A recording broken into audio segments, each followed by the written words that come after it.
दोस्तों, मेरा नाम है जयचंद गंटेलवाल और आप देख रहे हैं मेरा यूट्यूब चैनल जयचंद राजस्थानी। दोस्तों, आज के वीडियो में हम एक ऐसे टॉपिक के ऊपर बात करने वाले हैं जो कैंसर के वक्त बहुत ही इम्पॉर्टेंट होता है और कोलोस्टोमी पेशेंट के लिए भी ये वीडियो होगा। तो दोस्तों, वीडियो का टॉपिक है वेट लॉस। कैंसर के वक्त वेट लॉस होता है, उससे पहले भी वेट लॉस होता है और उसके ट्रीटमेंट के बाद में भी कहीं हद तक ट्रीटमेंट के बाद भी कहीं हद तक वेट लॉस होता है। तो ये वीडियो में हम इसी टॉपिक के ऊपर बात करेंगे, तो प्लीज़ इस वीडियो को एंड तक देखना। अच्छा खासा शांति का माहौल है, सुबह हो रही है तो आपको अच्छा लगेगा। तो दोस्तों, हम बात करते हैं वेट लॉस की। तो दोस्तों, वेट लॉस मेरा सबसे पहला एक तरीके से सिम्टम था कैंसर डिटेक्ट होने से पहले, क्योंकि काफ़ी हद तक जो मेरा एवरेज वेट था उस हिसाब से वेट लॉस हो गया था। मेरी हाइट लगभग 5, 6 या 7 है और वेट मेरा एवरेज उस वक्त जब ठीक ठाक था, मैं तो कुछ 58, 59 या 60 तक था। पर जैसे जैसे मेरी तकलीफ़ कहीं ना कहीं थोड़ी बड़ी थी तो वो चीज़ें कम होते होते 55, 56, 54 तक आ गई थी, मतलब 53 तक भी शायद से बोल सकते हैं। और ये चीज़ सबसे बड़ा एक सिम्टम था मेरे कैंसर को डायग्नोज होने से पहले। पर वो चीज़ का हमने कभी ये चीज़ नोटिस नहीं की थी कि वो कैंसर का रूप है। तो ये चीज़ चलती रही और वेट लॉस होता है। मैंने देखा है कि मोस्टली, ऐसे मैं कोई डॉक्टर नहीं हूँ, और पर जितने मैंने कैंसर देखे हैं वहाँ पे मोस्ट ऑफ़ द पेशेंट्स के जब भी कैंसर डिटेक्ट होता है उससे कहीं ना कहीं पहले वेट लॉस वाली चीज़ें होने लगती है।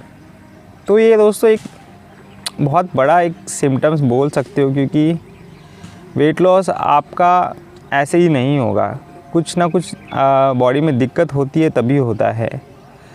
या तो आपका डाइजेशन ठीक से काम नहीं कर रहा है, और मेरा तो रेक्टम कैंसर था, कोलन कैंसर था, तो ऑब्वियसली उसको तो एक तरीके से डाइजेस्टिव सिस्टम पे इम्पैक्ट करना ही था। और एक स्वाभाविक सी बात है, अगर हम जो खाए और वो ठीक से अगर पचे नहीं और वो डाइजेस्ट नहीं हुए तो वेट लॉस होना एक नॉर्मल बात है। तो वो क्योंकि मेरा रेक्टम कैंसर था, मे बी दूसरे कैंसर में हमारा डाइजेस्टिव सिस्टम इम्पैक्ट होता या नहीं होता, वो चीज़ शायद से मैं बता नहीं सकता, पर देखा गया है कि वेट लॉस एक बहुत बड़ा मेजर सिम्टम है। तो ये चीज़ आप मानकर चले कि वेट लॉस होता है कैंसर ट्रीटमेंट, कैंसर के डायग्नोस होने से पहले। और दोस्तों, अब हम बात करते हैं कि बहुत सारे लोग बोलते हैं कि वेट लॉस मतलब इसके लिए क्या करा जाए, क्योंकि ट्रीटमेंट में भी ये चीज़ें होती हैं।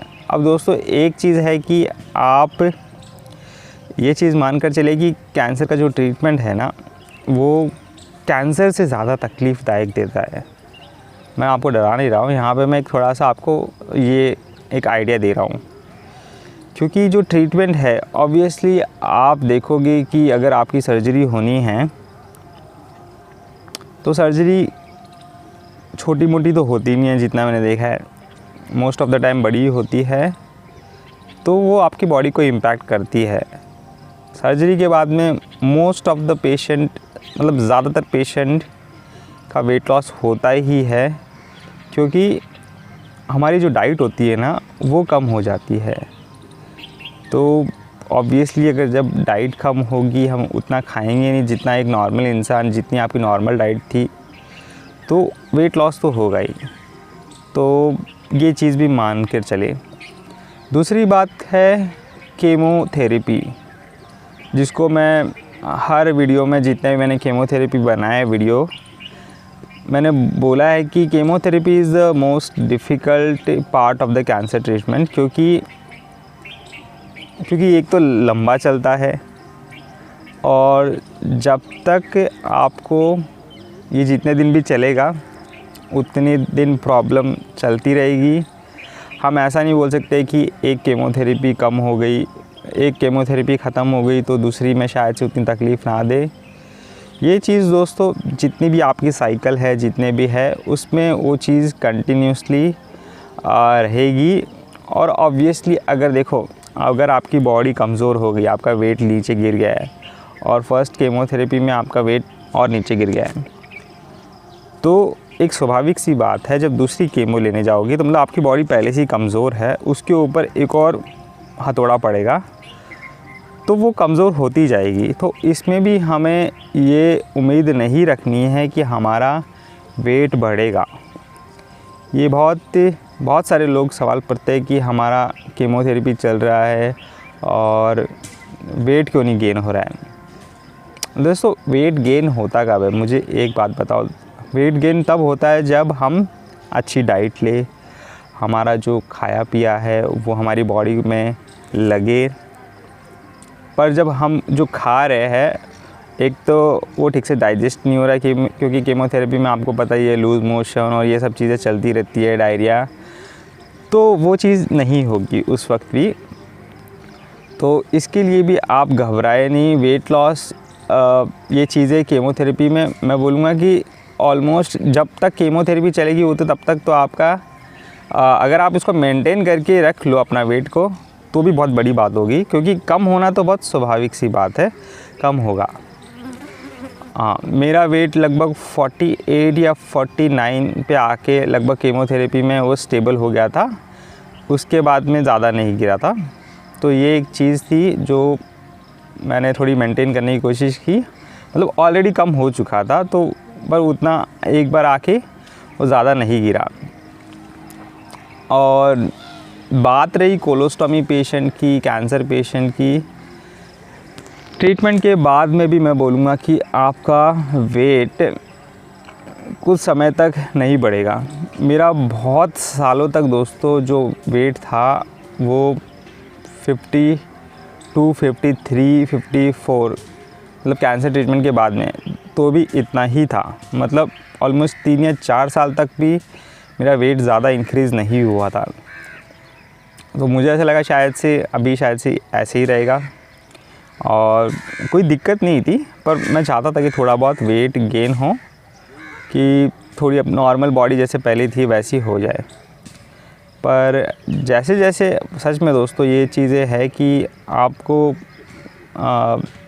पैनिक नहीं होना है कि यार क्या हो गया, वक्त जाएगा। जैसे जैसे आपका डाइजेस्टिव सिस्टम इम्प्रूव होगा, आप एक्सरसाइज पे ध्यान दो, आप वॉकिंग पे ध्यान दो।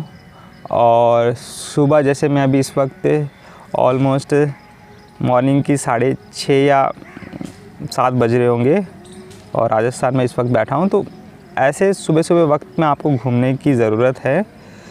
देखो दोस्तों एक चीज़ आपको ध्यान रखना है कि हेल्थ की इम्पोर्टेंस आपको अभी पता चली होगी जब आपने हेल्थ लॉस्ट की है।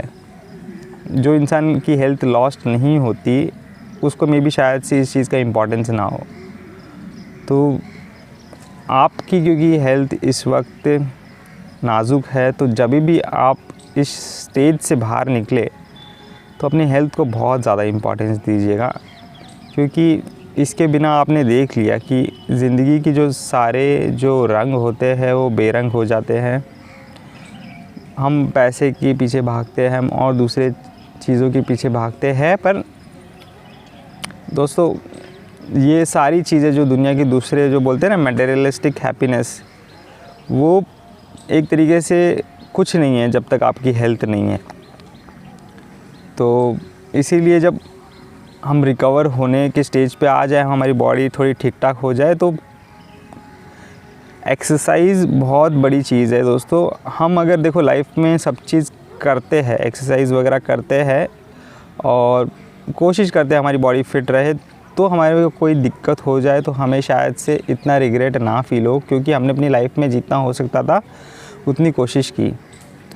पर मान लो हम अपने एकदम लाइफ कैजुअल जी रहे हैं और कोई भी इम्पोर्टेंस नहीं दे रहे अपने हेल्थ को, कोई दारू पीता है, सिगरेट पीता है, तो देखो वो वैसे इंसान जब बीमारी में फंसते हैं तो उनको रिकवर होने के लिए बहुत मुश्किल होती है, क्योंकि अंदर से जो हौसला चाहिए होता है ना ऐसी बीमारी को फेस करने के लिए, वो आपने अपनी लाइफ में कुछ चीज़ पॉजिटिव की होगी तो ही मिलेगा। एक तरीके से बैकअप चाहिए आपको, सपोर्ट, जो सपोर्ट आपको तभी मिलेगा जब आपने लाइफ में कुछ चीज़ गलत नहीं की होगी। तो वो एक बहुत बड़ा मोटिवेशन होता है जब हमारा ऐसा ट्रीटमेंट चलता है। तो क्योंकि अभी तो मे भी बहुत सारी डिफ़िकल्टीज़ आ चुकी है, पर जब भी इस फेज़ को आप ओवरकम करके आगे चले तो ध्यान रखना है कि अपनी लाइफ में हेल्थ को बहुत ज़्यादा प्रायोरिटी दे। खाने पे कोई चीज़ अवॉइड करनी है तो अवॉइड करनी है, ऐसा नहीं है कि थोड़ा सा मज़े के लिए आप फिर से, क्योंकि दोस्तों एक बार फिर से फंस जाओगे ना तो बहुत दिक्कत वाला वो चीज़ माहौल होता है। तो ये चीज़ बिल्कुल ना होने दें। तो बस दोस्तों, मैंने कोशिश की आपको वेट लॉस के बारे में बता सकूं, क्योंकि वेट लॉस बहुत कॉमन चीज़ है जो बहुत बार पूछी जाती है। लोग कैंसर ट्रीटमेंट के ड्यूरिंग पूछते हैं, मे बी डॉक्टर ये सब चीज़ का इतना डिटेल में हम नहीं बताते, पर क्योंकि मैं एक एक्सपीरियंस पर्सन हूँ इस फेज़ का, और बोल सकते हैं कि काफ़ी वक्त अभी हो चुका है, लगभग 7 साल या अभी 8 साल होने वाले हैं। तो क्या फ़ेज़ आते हैं शुरुआती के कुछ साल, मतलब 4-5 साल तक भी आपका वेट नहीं बढ़ सकता, ऐसा भी हो सकता है। दोस्तों मैं एक प्योर वेजिटेरियन पर्सन हूँ, तो मैं ऑब्वियसली नॉनवेज पे डिपेंड नहीं करता कि वेट गेन करने के लिए अब कुछ भी आप खा सकते हैं। तो मेरा वेट ऑब्वियसली स्वाभाविक था कि थोड़ा धीरे धीरे ही बढ़ेगा, पर आप भी हो सके तो वेज ही डाइट रखें अपनी, और वेट इंक्रीज़ जो धीरे धीरे होता है वही सही होता है। हाँ, फटाफट तो देखो ऑब्वियसली आपका फटाफट वेट तो कभी नीचे गिरा भी नहीं होगा। तो जो चीज़ अगर धीरे धीरे गई है उसे धीरे धीरे ही इंक्रीज़ होने दो। अपनी बॉडी पे ज़्यादा कुछ प्रोटीन्स या वैसे लेके ज़्यादा स्ट्रेस मत डालना कि जल्दी से वेट गेन हो जाए। Let it take some time, थोड़ा उसको समय दो और अपने आप ऑब्वियसली वो चीज़ बढ़ जाएगी। तो ये मेरा एक्सपीरियंस था। तो होपफुली ये वीडियो आपको थोड़ा ठीक लगा होगा, और आपका कोई सवाल है वेट लॉस से रिलेटेड या और भी कुछ भी रिलेटेड, तो आप फ्री हो कमेंट बॉक्स में, और फ्री नहीं, आप वेलकम हो। और आपने बहुत सारे वीडियो अगर नहीं देखे हो तो ऑलरेडी चेकआउट कर सकते हैं मेरे चैनल पे, और अभी तक आपने सब्सक्राइब नहीं किया मेरे यूट्यूब चैनल को तो प्लीज़ सब्सक्राइब करो, क्योंकि आगे भी ऐसे वीडियोस आते रहेंगे कैंसर पेशेंट के लिए, कोलोस्टमी पेशेंट के लिए, और ऑब्वियसली मेरी पर्सनल लाइफ से रिलेटेड व्लॉग्स वगैरह। तो सब्सक्राइब कर लो। तो मिलते हैं अगले वीडियो में, तब तक take care and good bye.